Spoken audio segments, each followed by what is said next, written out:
waa qiso dhab ah oo dhacday. Gabar ayaa waxay xaramka ku dhex aragtay maamo weyn oo ooynaysa, gacmahana kor u taagaysa oo aan ilmada kala joojinaynin.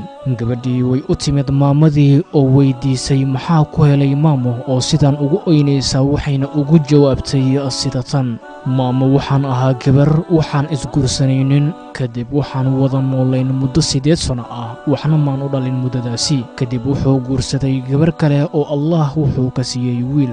Waxaan ahaa intaa kadib mid aad u qalbi jaban oo murugaysan. 2 sano kadib ayaa maalin waxaa dhacday in ninkaygii iyo xaaskiisii labaad ay safar u baxeen, waxaana la iiga tagay wiilkii yaraa ee ay dhaleen. Markii ay sii baxayeen ayaa waxaan go'aansaday inaan wiilka dilo oo gowraco, laakiin intaanan taa ku dhaqaaqin ayaa waxaa ii soo dhacay telefoon, kaasi oo la iigu sheegay ninkaygii iyo xaaskiisii kaleba in shil gaari ay ku geeriyoodeen. Kadib waxaan ku fikiray in wiilka yaraa aan silciyo oo silac uu u dhinto. Waan garaacay, weliba garaacis uu weliba la miirdoorsoomay, weliba isagoo ku dhawaaqaya maama maama. waxaana ku dhex tuuray maqaasinka isagoo miirdoorsoomay. wuu soo naaxay saacado kadib isagoo leh maamo caano. haddana mar labaad ayaan garaacay ilaa uu ka miirdoorsoomay, waxaana ku soo xiray maqaasinkii mar labaad.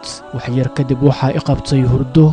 waan gam'ay, laakiin waxaan arkay riyo aan ka seexan waayay. hurdadaasi kadib waxaan arkay anigoo la i cadaabayo, qalbigayga lagu shubayo dhagaxaan naar ka samaysan, gacmahaygana budad naar ah lagu garaacayo. mar qura ayaan soo booday, waxaan maqlay saqiirkii oo cod hoose ku leh maamo biyo. anigoo naxsan ayaa biyo siiyey oo caano yarna u sameeyey. muddo kadib wuu koray wiilkii, wuxuuna ii haystay weligii inaan hooyadiisa ahay. waan guursaday tiro 3 nin oo kala duwan, laakiin wax owlaad ah alla igama siinin. hadda waxaan ahay 68 jir, isagiina waa 32 jir. maantana qofka xajka ii keenay waa isaga, wuxuuna ileeyahay kelimadii markii aan garaaci jiray uu igu oran jiray maama. waxaan la ilmaynayaa sida aan yeeli jiray xanuunkeeda iyo sida uu ii wanaajiyey maanta oo aan cid kale haysan, iyo anigoo u sheegi karin sida aan ku samayn jiray markuu ahaa saqiirka. weligaa saqiir yaraha xasdin ama qof bani aadan ahba ma ogid beri sida aad isku noqon doontaan. allow hooyooyinkeena barakeey,